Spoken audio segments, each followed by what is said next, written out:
Hello everyone, Yash here. Very good afternoon to all of you. बात कर लेते हैं कल के मार्केट के बारे में। देखो, अभी मार्केट जहाँ पे क्लोजिंग दिया है, ये क्लोजिंग पिछले दिन के नीचे है, यानी कि हम पिछले भी दिन से नीचे क्लोज हो रहे हैं। ठीक है। अब मार्केट क्या कर सकता है वो देखो। देखो, मार्केट का ये एरिया है जहाँ से मार्केट ने ब्रेकआउट किया था। ये एरिया है, ठीक है। इस एरिया से मार्केट ने ब्रेकआउट किया था। अब ब्रेकआउट का क्या होता है, जनरली रिट्रेसमेंट आता है, फिर नया हाई बनता है और फिर मार्केट ऊपर को जाता है। तो हमें क्या समझ आ रहा है कि हमारा जो ब्रेकआउट लेवल था वो ये एरिया था। तो मार्केट एक बार इस लेवल को टेस्ट करने आ सकता है, जो लेवल है 41,600 से 700 का। यानी कि मार्केट एक बार यहाँ तक आ सकता है। फिर इसके बाद मार्केट ऊपर की जर्नी को कंटिन्यू करना चाहे तो बेशक करें। अदरवाइज और डाउनफॉल दिखाना चाहे तो फिर मार्केट और नीचे को भी जा सकता है, लेकिन ये इस लेवल तक तो एक बार आना चाहिए। ये जो जगह है, यहाँ तक आने के बाद मार्केट फिर ऊपर की जर्नी कंटिन्यू करता है तो सही है।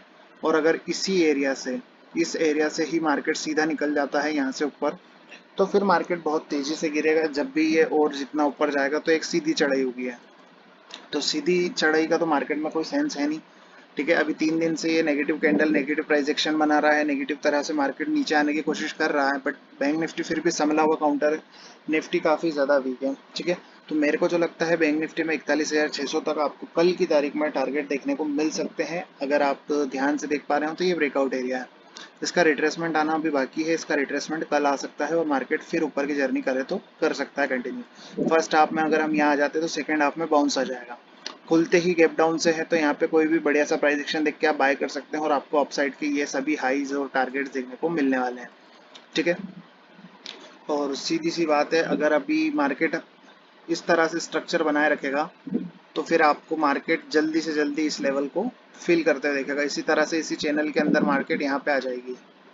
ठीक है। ये ऐसे ऐसे धीमे धामे अगर आता है तो इस तरह से, और गैप डाउन से खुलता है सीधे यहीं पे, तो फिर अपसाइड का मूव। अदरवाइज रेड कैंडल के साथ बेयरिश फ्लैग बनते बनते बनते बनते मार्केट नीचे आए तो मार्केट नीचे आ सकता है। जिस तरह से ऐसा कोई प्राइस एक्शन रहे, फिर नीचे आए, फिर फ्लैग बने, फिर नीचे जाए, इस तरह से भी मार्केट नीचे को आ सकता है।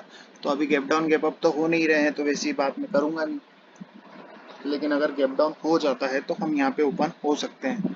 ठीक है। या 200 पॉइंट नीचे खुल के और 200 पॉइंट के लिए हम नीचे जा सकते हैं। और अगर गैप अप होता है तो गैप अप पे हमें बाय तो करना ही नहीं है। ठीक है। गैप अप पे जब तक 42,250 के ऊपर मार्केट सस्टेन नहीं करेगा खुद को, तब तक आपको बाइंग इनिशिएट नहीं करनी है, ना आपको बाइंग करने का सोचना है। ठीक है। इसके ऊपर सस्टेन होता है तो आप बाय करें, और आपके 42,500 तक के टारगेट, और 42,500 किसी कारण से कट जाए तो फिर अपसाइड के बहुत ज़्यादा ऊपर के टारगेट्स निकल के आ जाएंगे 43,000 तक के। ठीक है। ये हो गई आपकी बैंक निफ्टी की बात। और निफ्टी की बात मैं अगर करूँ तो निफ्टी बिल्कुल भी आप देखोगे सस्टेन नहीं कर पा रहा है ऊपरी लेवल पे, बिल्कुल भी नहीं सस्टेन कर पा रहा है। और निफ्टी काफ़ी ज़्यादा वीक काउंटर रह रहा है पिछले काफ़ी दिनों से। 4 दिन से बैंक निफ्टी का खासकर काफ़ी ज़्यादा नेगेटिव प्राइस एक्शन बना रहा है पिछले 3 दिन से। ठीक है। तो निफ्टी के पास जो सपोर्ट एरिया है वो लगभग इसी एरिया के आसपास है। अब निफ्टी ने एक तरह से देखोगे तो इसका ब्रेकआउट का रिट्रेसमेंट दे दिया है। यानी कि अगर अब निफ्टी थोड़ा और फॉल करता है तो निफ्टी ज़्यादा से ज़्यादा 17,450, 17,410 तक आ सकता है। ठीक है। इन एरियाज तक निफ्टी आ सकता है। और अगर निफ्टी में आप एक ट्रेंड लाइन ड्रॉ करोगे तो निफ्टी में यहाँ पे सपोर्ट मिल रहा है इस ट्रेंड लाइन का। ठीक है। निफ्टी इसी ट्रेंड लाइन के ऊपर सपोर्ट ले रहा है। ये देखो, इसी ट्रेंड लाइन के ऊपर निफ्टी बार बार सपोर्ट ले रहा है और इसी से बाउंस करने की कोशिश कर रहा है। तो अगर निफ्टी यहाँ पे आता है और बाउंस कर जाता है तो निफ्टी इस हाई के ऊपर फिर नया हाई जो लगाएगा वो 18,100 200 तक के होंगे। ठीक है। ये रिट्रेसमेंट तो हो गया है निफ्टी में, बैंक निफ्टी में होना बाकी है। तो बैंक निफ्टी और निफ्टी दोनों कर देते हैं ठीक से। निफ्टी का तो ऑलमोस्ट हो गया है, निफ्टी थोड़ा सा और आ सकता है 17,400 तक। ठीक है। इसके बाद निफ्टी और शायद नहीं गिरे, लेकिन बैंक निफ्टी में काफ़ी जगह है तो बैंक निफ्टी 41,600 तक एक बार के लिए फॉल कर सकता है। वहां से आप उसे वापस से बाय करने की कोशिश कर सकते हैं इंट्राडे में, और आपको बाइंग के अपसाइड के टारगेट देखने को मिल जाएंगे। ठीक है। तो निफ्टी अगर आपको इस एरिया पे मिले, ये जो एरिया है 17,450, 17,410, तो ये बाइंग लेवल रहेंगे, क्योंकि यहाँ से मार्केट फिर एक बार के लिए, यहाँ पे मार्केट का बेस था, मार्केट यहाँ से फिर रिट्रेस करके फिर ऊपर जाने की कोशिश कर सकता है। तो ये एक inverse head and shoulder formation भी पूरी बन जाएगी। ठीक है।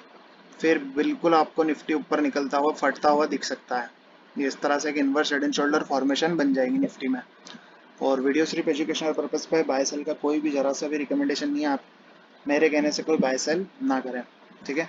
यस ट्रेड नाम से मेरा फ्री टेलीग्राम चैनल है, इस पर सभी जरूरी अपडेट्स मैंने यहाँ पे दी थी। मैंने यहाँ पे कई बार कॉल पुट दिए हैं। मैंने 400 सी दिया था, ये 60 प्लस गया था, 35 रुपये का स्टॉप लॉस था, 40 पे बाय कराया था। 5-10 रुपये के स्टॉप लॉस से काफ़ी बड़े बड़े टारगेट्स भी मैंने आज के दिन इसमें दिए हैं। तो आपकी मर्जी हो तो आप इसे सब्सक्राइब कर सकते हैं, नहीं हो तो बिल्कुल ना करें, ठीक है।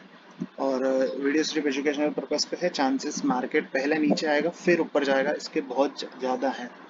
अगर गैप अप खुल जाता है तो फिर मार्केट को डाउन आना पड़ेगा, फिर और ऊपर जाने की कंटिन्यू नहीं कर सकता जर्नी को मार्केट, ठीक है। तो ये सब मेरे दिए हुए टारगेट्स हैं और वीडियो सिर्फ एजुकेशनल पर्पज़ पे है, बाय सेल का कोई रिकमेंडेशन नहीं है। धन्यवाद।